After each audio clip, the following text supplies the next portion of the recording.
రామ్టాక్కి తిరిగి స్వాగతం. రామ్టాక్ channel December 2022లో మొదలుపెట్టాం. ఇప్పటికి దాదాపు నెల తక్కువ 3 సంవత్సరాలైంది. 1200 వీడియోలు చేశాను. పైగా అఫ్కోర్స్ నాకేం రీసెర్చ్ టీం లేదు, నాకు నేనే రీసెర్చ్ చేసుకొని చేస్తూ ఉంటాను. అన్నిటికన్నా ముందుగా నా ఛానల్ని ఆదరించి ప్రోత్సహించిన మీ అందరికీ మరొక్కసారి ధన్యవాదాలు. సరే, ఇప్పుడు అసలు సబ్జెక్ట్లోకి వద్దాం. నేను రాజమౌళి వ్యాఖ్యల మీద చేసిన వీడియో అత్యంత వివాదాస్పదమైంది. వివాదాస్పదం అంటే నా సబ్స్క్రైబర్సు యాక్సెప్ట్ చేయలేదని అర్థమైంది, తిరస్కరించారు. ఒక విధంగా చెప్పాలంటే ఎవరో 2-3 తప్పితే కింద కామెంట్స్ అందరూ కూడా తిరస్కరించారు. ముందుగా మీ హృదయాన్ని గాయపరిచినందుకు నన్ను క్షమించండి. ఇప్పుడు అసలు ఏం జరిగింది, ఎందుకు ఇంతగా గాయపడాల్సిన పరిస్థితి వచ్చింది నా సబ్స్క్రైబర్సు, దాని గురించి నేను ఆలోచించుకున్నా. అసలు రాజమౌళి చేసిన వ్యాఖ్యలేంటో మరొక్కసారి చూద్దాం. ఆయన చేసిన వాటిలో అన్నీ కాకపోయినా కొన్ని నేను చెప్పేది ఏంటంటే, రాజమౌళి అందరూ నా వీడియో మీద స్పందించిన వాళ్ళు చెప్పింది ఏంటంటే, రాజమౌళి దేవుణ్ణి నమ్మనప్పుడు దేవునిపై సినిమాలు ఎందుకు చేస్తున్నాడు, దాన్ని అడ్డం పెట్టుకొని డబ్బులు ఎందుకు సంపాదిస్తున్నాడు, ఇదొక ప్రశ్న. రెండోది, హనుమంతుని హేళన చేసి భక్తుల మనోభావాల్ని గాయపరిచాడు. తర్వాత తను సెలబ్రిటీ అయ్యుండి తను మాట్లాడేది వేలాది మంది, లక్షలాది మందిని ప్రభావితం చేస్తుందని తెలిసి కూడా ఆ పద్ధతుల్లో మాట్లాడటం కరెక్ట్ కాదు. ఇంకొకటి, అసలు తను మాట్లాడింది అసందర్భం.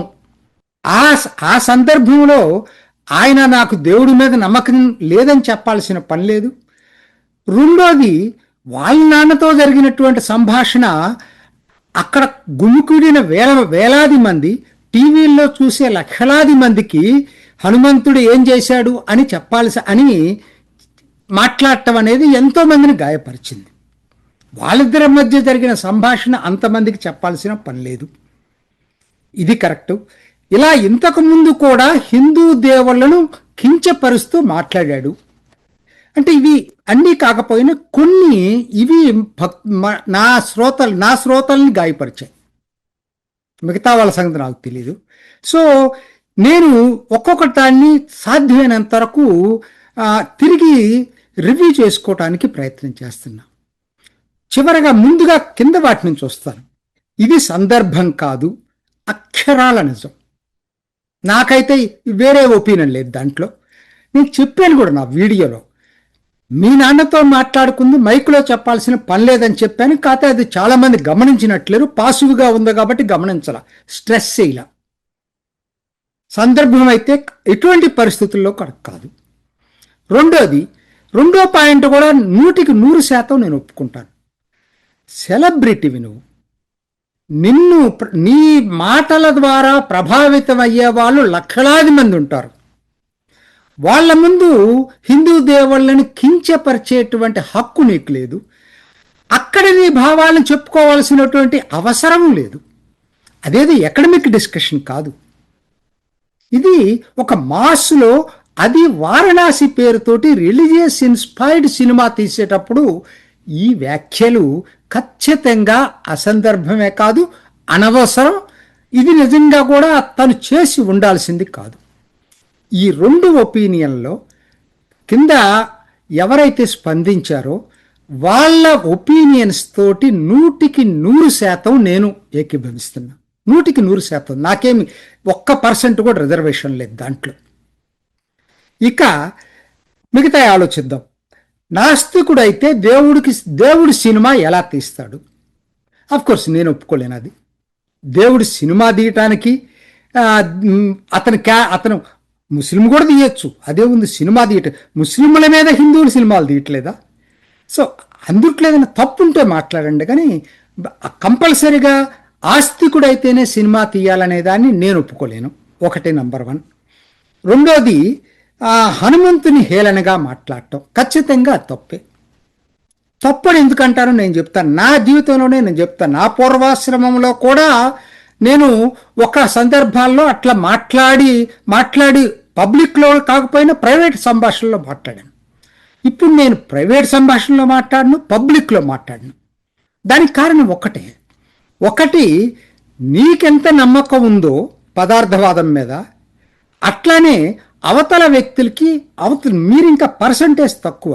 అవతల వ్యక్తులు కోట్లాది మంది, 90% పైగా దేవుణ్ణి నమ్మే 90-95% మంది ప్రపంచంలో ఏదో ఒక దేవుణ్ణి నమ్మేటప్పుడు వాళ్ళ భావాల్ని గాయపరచడం, వాళ్ళ హృదయాల్ని గాయపరిచే హక్కు మనకు లేదు.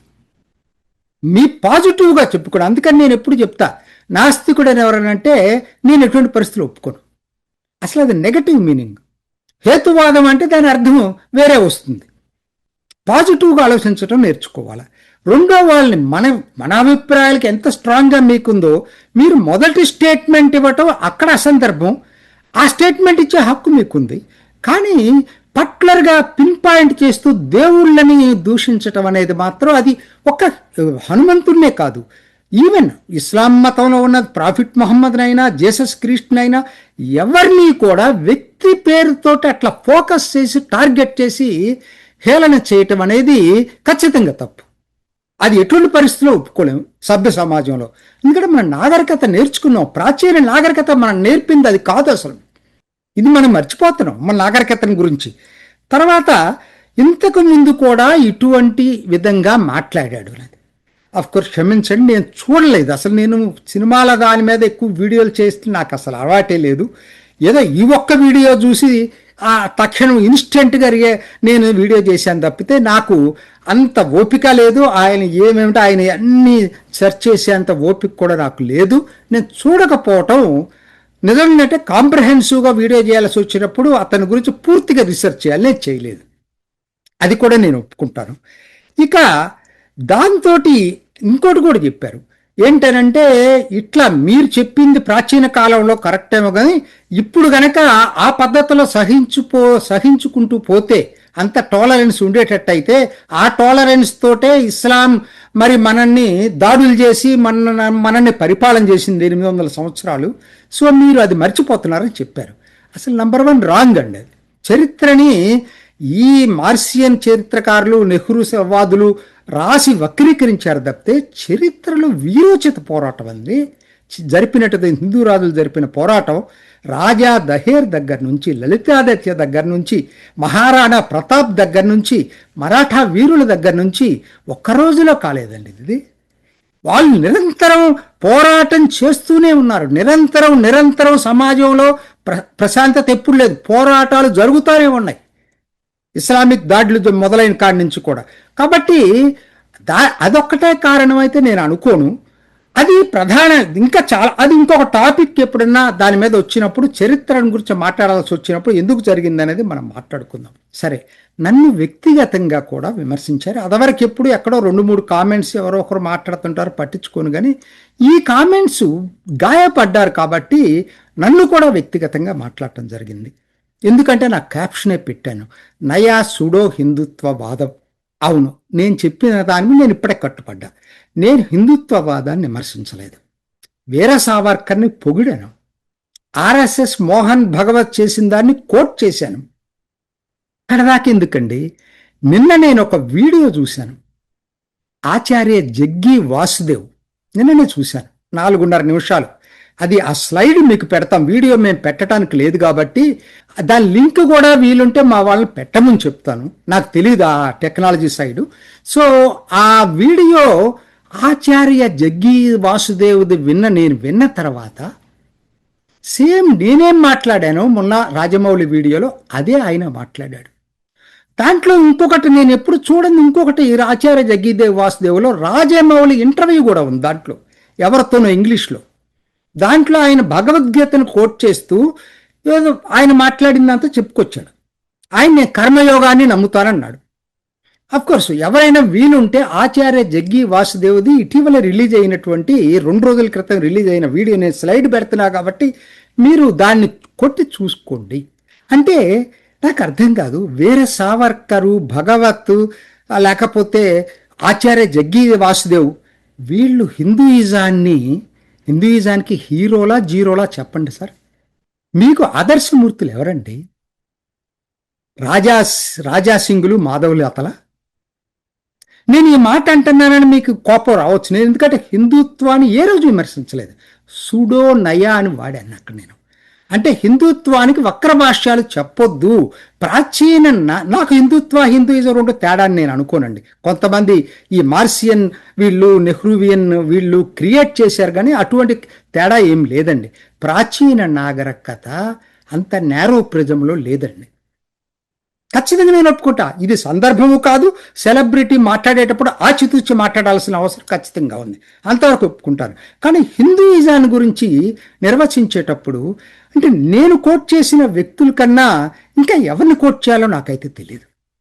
వాళ్ళు నిరంతరం హిందూయిజం కోసం పాటుపడుతున్న వాళ్ళు, పాటుపడిన వాళ్ళు, విప్లవకారులు కూడా. అందుట్లో వీర సావర్కర్ లాంటి విప్లవకుడు అమితమైన గౌరవం. వీర సావర్కర్ మీద నేను ఎన్నో వీడియోలు చేశాను. మరి నా పాయింట్ ఏంటంటే, ఏది పడితే అది మాట్లాడటం అలవాటైపోయింది. ముఖ్యంగా ఇది మాట్లాడినందుకు నా కులం ఏంటి, ఆయన కులం మీ కులం ఒకటేనా? ఇప్పుడు కులాన్ని శోధించటాన్ని మొదలుపెట్టారు. అసలు ఇదే హిందూయిజాన్ని నాశనం చేసిందండి కొంతవరకు. ఇస్లామిక్ దాడులు వచ్చినప్పుడు దాడులు చేసేవాళ్ళు చేశారు. తర్వాత మతాన్ని ప్రచారం చేయడానికి సుఫీయిజం పేరుతోటి హిందూయిజంలో ఉన్నటువంటి అణగారిన కులాల్ని దగ్గరకు చేర్చుకున్నారు.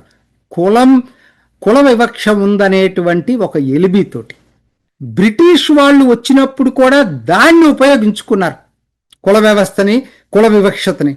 క్రిస్టియన్ మిషనరీస్ వచ్చి అణగారిన వర్గాల్ని, దళితుల్ని క్రిస్టియానిటీలో చేర్చుకోవటానికి ఒక ప్రధాన కారణం బూచి చూపించింది ఏంటంటే హిందూయిజంలో కులం ఉందని చెప్పి. దయచేసి ఈ కుల వ్యవస్థని పెంచి పోషించొద్దు. కులాలను బట్టి మద్దతులు లేకపోతే మాట్లాడటాలు ఉండవండి. అట్లీస్ట్ నా వరకు నేను ఒకటి నమ్ముతానండి, ఏదైతే పబ్లిక్లో చెబుతామో దానికి దగ్గరగా మన వ్యక్తిగత ఆచరణ ఉండాలి. ఎందుకంటే అది లేనప్పుడు అసలు అదే ఈ దేశంలో ఒక ప్రధాన కారణం అండి. ఎందుకంటే వేదికల మీద చెప్పేది వేరు, వ్యక్తిగతంగా ఆచరించేది వారు. దాన్ని నేను వ్యతిరేకిస్తాను. మనం ఏం చెప్తున్నానో నేను దానికి దగ్గరగా 100% ఎవరు ఉండలేరు, కనీసం 90% దానికి దగ్గరగా ఉండటానికి ప్రయత్నం చేయాలి. I believe in what Ambedkar said, annihilation of caste. నేను ఎప్పుడు కులాన్ని నమ్మను. అది హిందూయిజం కూడా, అంబేద్కర్ది పక్కన పెట్టండి, హిందూయిజం నిజంగా కూడా అంతర్గత శత్రువేదన ఉందంటే హిందూయిజానికి కుల వ్యవస్థే. ఎప్పటికైనా అది పోవాలని కోరుకునే వాళ్ళలో నేను ఒక్కడిని. తర్వాత ఏదో నేను ఇంకొకటి కూడా చెప్తాను, నేను ఎప్పుడు కూడా ఏ మతాన్ని విమర్శించలేదు. మీరు ఒక్కటి ఏదైనా వీడియోలో చెప్పండి హిందూ మతాన్ని గురించి మాట్లాడినట్టు. నేను గ్లోరిఫై చేసిన సంఘటనలు ఉన్న తప్పితే తోలనాడిన సంఘటనలు లేవు ఏ రోజు కూడా. ఎందుకు నన్ను వ్యక్తిగతంగా మాట్లాడారని నాకు బాధేసి చెప్తున్నా ఈ వీడియో. ఎందుకనంటే హిందువులు ఇవాళ మెజారిటీ కమ్యూనిటీ అయ్యుండి భారతదేశంలో 2వ తరగతిలాగా పౌరులుగా బతకాల్సిన పరిస్థితి వచ్చింది. చట్టాల్లో వివక్షత ఉంది వాళ్ళకి వ్యతిరేకంగా అనేది నేను ఫోకస్ చేసుకుంటూ ఎన్నో వీడియోలు చేసుకుంటూ వస్తున్నాను. మరి ఇది నేను ఒక్క హిందూ మతాన్ని గురించే కాదండి, ఒక్క రాడికల్ ఇస్లాం విషయంలోనూ ఇది రాడికల్ ఇస్లాం ప్రపంచ శాంతికి ప్రమాదం అని చెప్పి దానికి వ్యతిరేకంగా ఎన్నో వీడియోలు చేస్తుంటాను. కానీ ఇస్లాంని గురించి నేను ఎప్పుడు కామెంట్ చేయలేదు. అలానే బలవంతపు మత మార్పిళ్ళు భారతదేశంలో చాప కింద నీరులాగా చేస్తున్నారని చెప్పి క్రిస్టియన్ మిషనరీస్ని విమర్శించాను, కానీ క్రిస్టియానిటీని ఎప్పుడు విమర్శించలేదు. ఈ రెండిటికి తేడా చూడకపోతే నేను చేయగలిగింది ఏం లేదు. ఉన్న విషయాలుగా మాట్లాడుకోవాలి, కుండ బద్దలు కొట్టినట్టు మాట్లాడుకోవాలి. మనకి ఎటువంటి దాని గురించి మొహమాట పడాల్సినటువంటి అవసరం లేదు. నాది యూసీసీ కావాలని కోరుకుంటున్నాం, యూనిఫామ్ సివిల్ కోడ్, కులాలకి మతాలకి అతీతంగా. సో నాకు విపరీతమైన అభిమానం మన సంస్కృతి అంటే. అందుకని అయోధ్య రామాలయం మీద ఇప్పటికి ఎన్ని వీడియోలు చేశాను, రామసేతుని గురించి కాలమ్స్ రాశాను. ఎందుకనంటే తెలియకుండా ఏది పడితే అది మాట్లాడటం అనేది కామన్ అయిపోయింది మనకి. నా దృష్టిలో హిందూ సమాజం అనేది అత్యున్నత నాగరికతకి చిహ్నం. ఆ సహనం కానీ ఆ సంస్కృతి కానీ ప్రపంచం ఇవాళ ఆదరిస్తుంది. ప్రపంచానికి చాటి చెప్పాల్సిన అవసరం ఇంకెంతైనా ఉంది. ఆ దిశగా మనందరం కృషి చేద్దాం. దయచేసి మర్చిపోదాం. ఇటువంటివి జరుగుతూ ఉంటాయి అప్పుడప్పుడు కూడా. కానీ మనం చేయాల్సింది ఏంటంటే ఒక విశాల దృక్పథంతో ఒక ఏదైతే మన ప్రాచీనులు పూర్వీకులు చెప్పారో ఆ విశాల దృక్పథంతో పని చేయటానికి మనందరం కూడా కృషి చేయాల్సినటువంటి అవసరం ఎంతైనా ఉంది. ఇది ఈనాటి రామ్ టాక్. ఇంకొక ఎపిసోడ్లో మళ్ళీ కలుసుకుందాం. నమస్తే. చూసారు కదండి. మరి ఈ వీడియో కనుక మీకు నచ్చినట్లయితే ఒక లైక్ కొట్టేసి మీ అభిప్రాయాన్ని కూడా కామెంట్ బాక్స్లో తెలియజేస్తూ ఇలాంటి ఇంట్రెస్టింగ్ అప్డేట్స్ కోసం మా ఛానల్ని సబ్స్క్రైబ్ చేసుకోండి.